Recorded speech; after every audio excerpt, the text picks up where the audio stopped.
Welcome to our channel, ladies and gentlemen. I want to take this opportunity to wish all our Muslim brothers all over the world a happy Eid ul-Fitr. I hope I pronounced it well. During these holy days, we want to urge our brothers to preach nothing but peace. I also want to take the cognizance that our children and our students are back home. Most schools have closed. We really take good care of them. Some of these are still very young Kenyans, so we just take care of them and we pray that God gives them protection for the period that they will be at home. And again, I want to say thank you to those who support this channel in one way or the other. If you're watching for the first time, kindly hit that subscribe button, click the notification bell, and like our videos.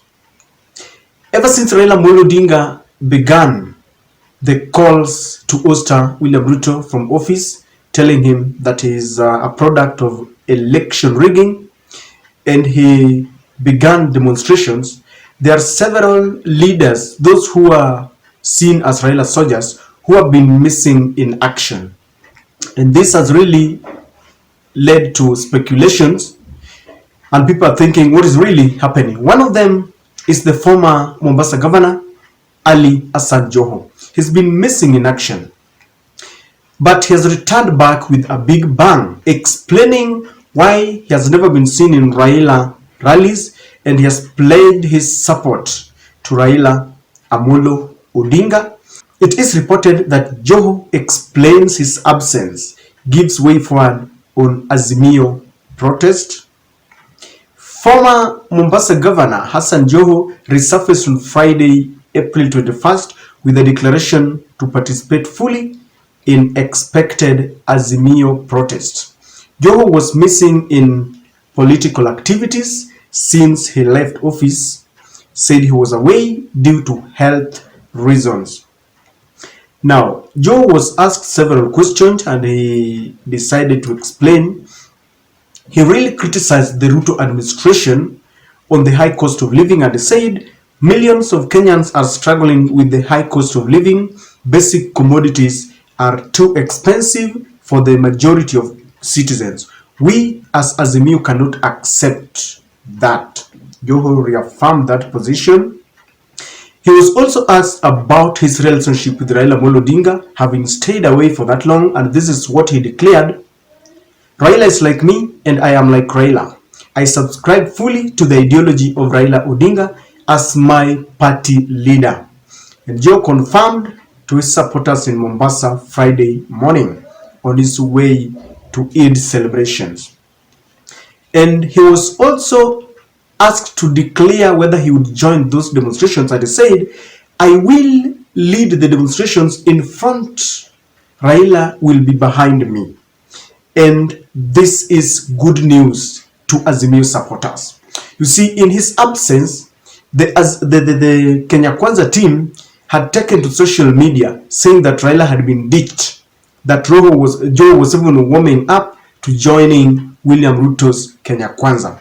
But now that he has come back with this big bang declaration, it leaves William Ruto with a rotten egg on his face, because one, they have been found to be lying. It's very significant that Joho resurfaced against the backdrop of Raila's declaration that after the Holy Ramadan, he will resume the street protest to compel William Ruto to accept the 7 irreducible minimums, even as the bipartisan talks continue. Joho had given William Ruto an unnecessary perceptional politics. In Kenya, leaders like perceptional politics, especially the Kenya Kwanza team. You see, sometimes leaders would even want to associate with the other leaders who do not even bring anything to the table. They can't give votes, but just the appearance of being them seen together, it's significant politically. This is why William Ruto arranged for meetings with people like Sabina Chege, people like Jalango, some of the ODM members of parliament, just to show that they are not with Raila Amolo Odinga.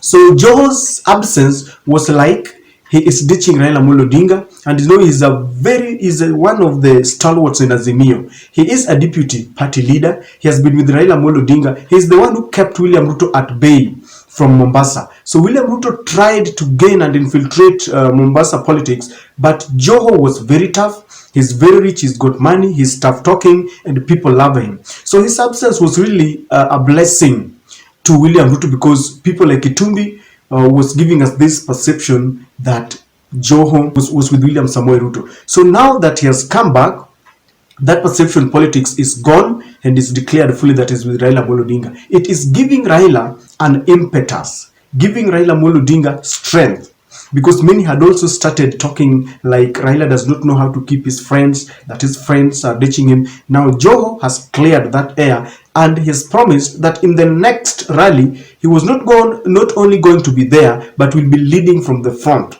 And he has also said that he's only been away because of health issues. We want to trust it because it has come from the horse's mouth. You know, Joho was promised, if Raila had won the election, or if Raila had been declared the president of Kenya, Joho was going to get the docket of land ministry.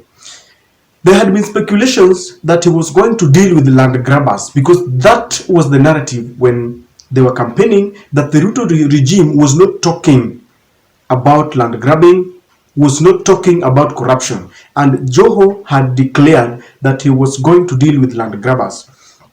Fate had it that he was never. Raila was not declared, and so Joho did not become the cabinet secretary for lands. But there's something that I have noticed.